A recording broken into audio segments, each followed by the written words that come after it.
Bienvenidos and welcome back to Puro Pinche Gol, the place we discuss all things USMNT y la selección mexicana.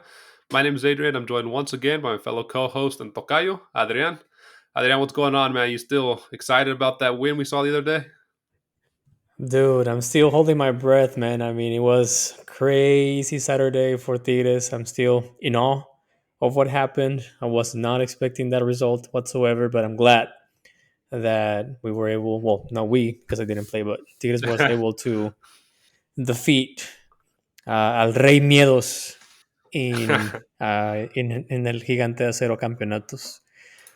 Yeah. And it was I think we got to keep saying that Tigres, we don't believe in Tigres and that we don't think they're going to win, because every time we've mentioned, they've somehow kept advancing. So let's not change anything for the final. I think Chivas are going to win. So let's just say that.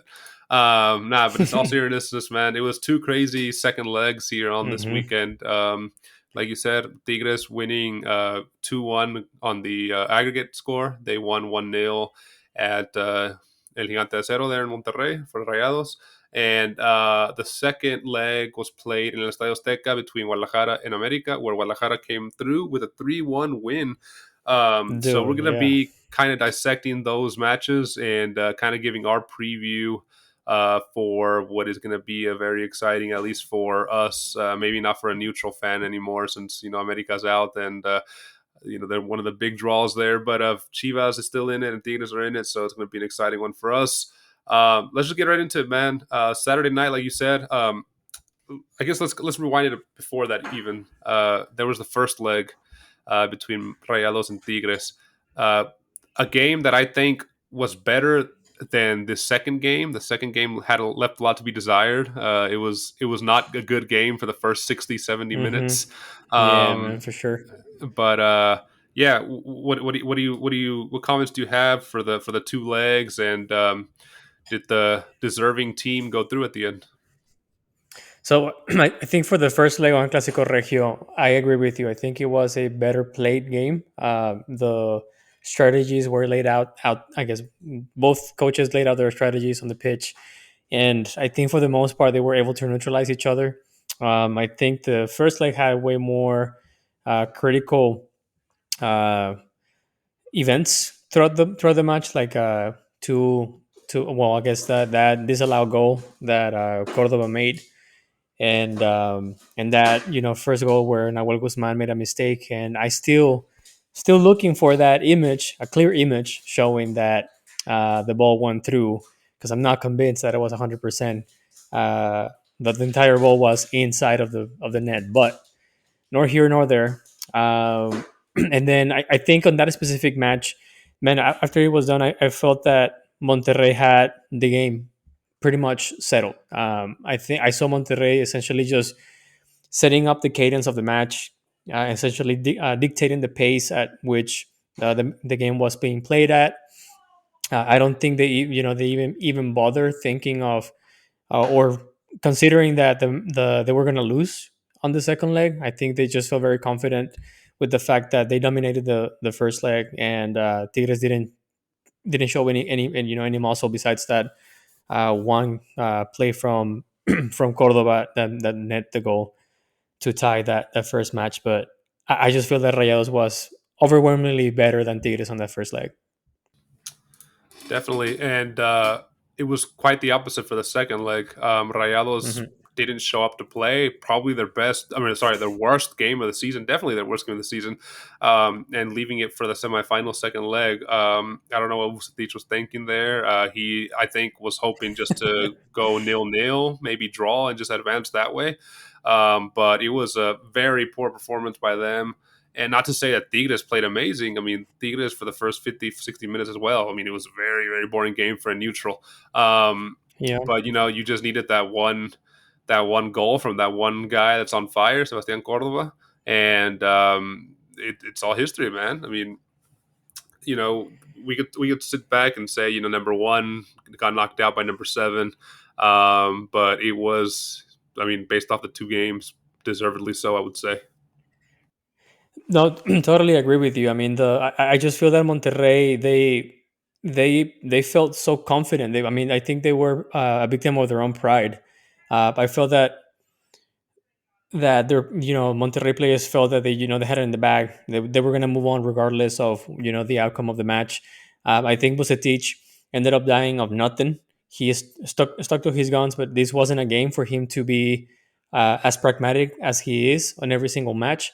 I think he realized that this was going to be a 1-0 match, and instead of him trying to go and score that goal, he decided to just wait and try to put pressure on Tigres, without realizing that Siboldi was hoping for the same thing. Siboldi was expecting a very close match, a 1-0 victory. And if you, I mean, I know that we both say that this was a very boring game, but I think Siboldi played it out perfectly, where he essentially said, "All right, I'm going to wait 75 minutes and see what's up with Monterrey. If by the 75 mark I don't see any big changes, I'm just going to throw everything that I have, throw a Hail Mary." Because, I mean, at one point, Tigres had 5 attacking players on the pitch, right? And Siboldi must have known that if he was going to put that many attacking players on the pitch, that he was going to suffer defensively, that his team was going to break in the middle, and he would need to score a goal and just essentially park the bus and defend as much as he could for the rest of the match. And it paid off. It paid off. We had, Sex Bastian Cordova, the CEO of Sex, uh, scoring again. 5 matches, 5 goals, dude. Can you believe that? That's crazy. Yeah, no, I mean, they were saying it's the first time a player has done that, right? Like leading up Exactly. to this the finals. I mean, no one has scored Hmm. 5 straight games in Liga. Yeah, that's. I mean, he scored against Puebla. He scored twice against Toluca. He scored twice against Monterrey. I just hope that he remains on fire, and we'll see what he makes out on these next 2 matches. But I just feel that we're starting to see a new development in Tigres, and I think that he's the heir of Lucas Lobo's throne. So Yeah, so they need to do whatever they can to keep that guy, definitely. No, it was funny that you bring up the strategies from Tivoldi because, man, you summed it up perfectly. It was 70 minutes of just let's hope they don't score on us. Which, to be granted, Tigres dominated. I wouldn't say dominated possession, but had more so possession. Monterrey wasn't really trying to score. And once he made 70-minute hit, he put El Diente Lopez on. He put El Factor Linus on, and who else did he throw? Nico Quiñones. Ibañez, It was Ibanez or uh-huh. Quiñones. Okay. Yeah, he threw Both of them, three of Ibañez and yeah Quiñones. all of them on for, like you said, a last Hail Mary, and man, it worked. Um, so that's what we're gonna be welcoming and waiting for Tigres there in the final on Thursday. But now to talk about their rival for that match, Chivas of Guadalajara. Man, how did they play it out? We felt that the first leg Chivas deserved the win, or at least a draw, Yeah, which they unfortunately big ended up time. losing. Hmm. And man, did they wake up like crazy in El Azteca yesterday, Sunday. Ultimately winning 3-1 yesterday, 4 and 3-2 overall aggregate. What did you see about Chivas, man, that kind of we could expect from them in the final? And what did they do to knock out El Gigante? So, I mean, definitely there's a lot of good things about these Chivas right now. I think their biggest trait right now is their dynamism. They're a very fast paced team. They have very young players. They know how to capitalize on fast breaks from a defensive drive into an offensive drive. So I think that's the biggest weapon they have under their ammunition, right? One of the things that I see on Chivas is if there's weaknesses on Chivas, because I think right now there must have been very high in terms of psychological advantage. Coming from a very strong season, it's been a while since we've seen Chivas being this dominant throughout a regular season in Liga MX. I think even though they have lost the first leg on both quarterfinals and semifinals, we all went to the next match thinking that Chivas deserved better. On this last match against America, I think we saw that realization of them really wanting more. If there's a couple of things that I want to say that are weaknesses for Chivas are they don't really have a go-to striker. They played Ronaldo Cisneros yesterday, and it worked out for them. but they don't really have that, go-to guy that is going to score on the last minute to set, to win the match. So that's but at the same time they don't really need him. They haven't been playing with a strong nine throughout the entire season. If you look at the first leg against Atlas and also against America, they played without a nominal nine striker. So it's very interesting to see how they are able to adapt and change the roles of their players to accommodate for that lack of attacking power. And then whenever they need to, show some muscle and go in the offensive drive and having a striker to go to, they do have players they can count with. Some people like to say that the first goal of Ronaldo Cisneros was, very situational, but I think it was you know, uh, it was like a gift. It was a recompensa of his effort. He really tried. He was there. He was right there at the right time whenever the team needed him, and he paid off. So I think that that's a very good trait of Chivas, even though I also see it as a weakness. And lastly, their keeper, while Guacho Jimenez has shown us to be a keeper that can fly. He's also the kind of keeper that whenever you shoot from afar, he tends to spit the ball in the middle. So I see those two things as the biggest weaknesses of these Chivas. Well, it's like Tigres, no? With Nahuel Guzman, you never know what you're gonna get. You could get like That's one of the true. top five keepers of the world, and then one of the worst keepers in the world in some moments. So Agree. it's gonna be it could come down to the keepers in this final. It's gonna be interesting to see You what believe happens it? there. Yeah, man. So you know, let's start talking about what we think is going to happen here. The first Hmm. game is going to be in the Luni in Monterrey. With Yes. the Vuelta is going to be in La Life in Guadalajara. What do you see? I guess first of all, do you see the home base, the home and away being a factor here, or is it just going to be a very close? It might be 0-0 in this leg, it might be 1-0 here.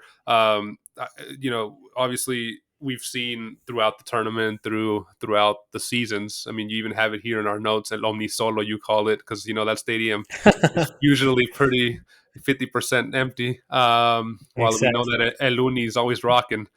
Can that be a Hmm. factor, or is it just going to come down to, man? I mean, it's third place Chivas versus seventh place Tigres, and it might come down to, like we said, a goalie error, or just who has the best attacking lineup at the time. Which I think Tigres, like you said, ultimately probably has more attacking prowess in terms of number nines, but I mean, Chivas in the final, they haven't needed it. They haven't really needed a number nine, so it's going to come down to defense and just overall who's the better team here. Yeah, no, I see, for example, in the sense of Tigres, right? I think Tigres playing at home for this liguilla has proven to be an asset. We saw it against Toluca where they destroyed Toluca 4-1, and it was enough for them to move on to the next stage against Monterrey. While it wasn't necessarily a blowout match for Tigres, I think it was enough for them to come back and find that tying goal, and then even push forward for the second goal that was disallowed, right, by offside. Um, so I think in the case of Tigres, it is a definitely slight advantage over Chivas. In terms of Chivas, I'm pretty sure the second leg of the final is not going to be an omnisolo. It's probably going to be full just because it's the final. Um, but I haven't seen Chivas, at least during Liguilla, to be dominant at home. I know that we said that they deserve better on the match against America, but I don't really think they were completely overwhelming America on that specific match. The fact that America was able to come out with a win out of El Omnisolo says a lot, in the sense that while they had the candor of their fans, it wasn't necessarily enough to propel them to the next stage, or to make the next step and score the tying goal for that specific match. Against Atlas, I also see it like a very 50-50 kind of situation where it helped them to get motivation, but it wasn't necessarily like the biggest uh, the biggest catalyzer in this specific match. So in terms of home turf advantage, I think Tigres has the slight advantage over there. And going to your point of Tigres having a stronger attacking prowess, what Chivas has but Tigres doesn't is cohesion as a team. Chivas is very good at being able to move as a unit. They know exactly how to cater to each other's strengths as well as weaknesses. You can see how, for example, like Pollo Briseño, who we know is not a very technical player, he has been a stellar for for the last few matches of Liguilla. He was able to pretty much get rid of Julio Furch against Atlas, and he took on Henry Martin, the best Mexican striker for the last 5 years in Liga MX. So that says a lot. But I think that he pairs well with I believe it's Chiquete, the other or yeah, I think it's Gustavo. I think it's Chiquete if I'm not mistaken. The center back, and the other center back is more technical. It's not so much as physical as Pollo Briseño, but they both cater to each other. They both understand what are their weaknesses, and they help each other out on that specific end. Same thing for Robert. For example, I like to give kudos to Piojo Alvarado and Ronaldo Cisneros, because Piojo Alvarado knows exactly what kind of player Ronaldo Cisneros is, and he's able to supplement him or complement him in a way that he gives him set pieces where Ronaldo Cisneros can take advantage of his physical prowess. So I see that as a huge advantage for Chivas, no matter if they're playing away or at home. Yeah, that whole right side of Chivas, Piojo Alvarado and Cisneros were completely dominant against America. Mhm. They were just finding huecos and spaces back there that just, all night, and we're just tearing them apart. You mentioned that Tigres was dominant when in that first leg against Toluca 4-1. Yeah, Chivas hasn't had a dominant home display, but I'd Exactly. say they were as dominant as Tigres was against Toluca 4-1.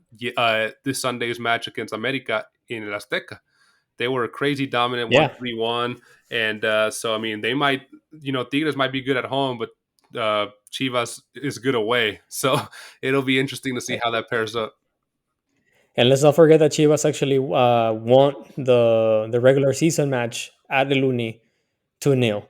So it isn't news that Chivas can go out, can go to Monterrey and put up a show. Yeah, for sure. Well, man, prediction time. What are you thinking? I want to hear your first leg score prediction and your second leg, and who you ultimately got champion here. So let me preface my predictions with a few couple of coincidences about this match. Back in 2017, as you remember, Tigres also faced Chivas in the final. On that year, Chivas also came in as the third ranked in regular season. Tigres show up to Liguilla as the seventh rank in regular season. On that same year, Chivas eliminated Atlas to move on into the next stage of Liguilla, and Mhm. Tigres eliminated Monterrey to move on to the finals, which also happened this year. Lastly, on 2017, the first leg of the final was played in El Uni on the 25th of May, and then at El Omnisolo on the 28th of May. This is going to be the same case where this Thursday Tigres plays at the Luni, the 25th of May, the first leg of La Final, and then they play at Omnisolo on the 28th of May, the Grand Final. Right? So we all know how that match ended with Tigres tying 2-2 on the first leg, and then I think they lost 2-1 on the second leg, or 3-1. I cannot remember. Um, but it was a disaster for Tigres on the second leg. Nahuel Guzman had a terrible display that night. It was just a complete, utter, disgusting show for the Tigres. But now going to my predictions, I feel that Chivas is going to take it home. I just, call me crazy, but I just have a feeling that everything will conspire for Chivas to take it home. They had a good season, the best season in the last I don't know how many years. They brought in a complete stranger uh, that wasn't well acquainted with Liga MX. He knew he didn't know anything about Liga MX when he showed up to coach Chivas, El Maestro Paunovic, and he has shown that that could also be a viable option for other teams. So, and I also feel that after that, poor display of la selección mexicana in Qatar, I think the Mexican fan needs a reminder that there are some good Mexican players out there. So I just feel that everything everything will conspire for Chivas to take it home. I think the first leg will go 0-0, and then the second leg will be 1-0, and Chivas taking it home. Wow, bold predictions. To add to that conspiracy that they're going to win, I was reading that el arbitraje might be Luis Enrique Santander, who we Ah, know, Chivander, bro, you know yeah, is this. is not beneficial for Tigres at all. There, Mm-hmm. I don't know if that's been confirmed, but they're saying that he might be the arbitraje for the. I don't know if both matches or just one. I don't know how. I don't really know how that works for the final. If they get two separate refs. Um, It's two different refs. Yeah, Two refs, okay. So he might yeah. just ref one of those. But yeah, man. I'm not gonna change anything because, like I said in the beginning of the episode, we've been saying that Tigres is not gonna win, and they've been winning. So I'm gonna go with you, Chivas. I mean, third versus seventh. All the conspiracy things from 2017 that you brought up. Gonna have to just piggyback off what you said, man. Let's hope we're wrong, but I mean, if you go into something disappointed, you won't get disappointed, right? That is actually a very good rule for life. Yeah. So we'll see what happens, man. First leg is going to be Thursday in El Universitario in Monterrey, and second leg will be Sunday. Sunday or Saturday? You said Sunday, right? It's Sunday. I think it's Yeah, Sunday. Sunday at Omni Solo, Omni Life there in Guadalajara. So excited to watch that for sure, and yeah, see what happens, man. Um, Adrian, I know we're excited for it, and it was an exciting episode. So good to be back with you here, brother, and see you in the next one, man. Take it easy. Don't forget to subscribe, hit the like button, and turn on the notifications. You can also find us on Apple Podcast, Spotify, and also Instagram or Twitter. We post stuff every now and then. Yes, sir. Good reminder there, and drop y'all's comments below. Let us know who you guys got for this final. Did your team make it, and who do you guys got winning? We're always excited to read y'all's comments. Adrian, another good one with you, man. See you next time. Take it easy. See ya.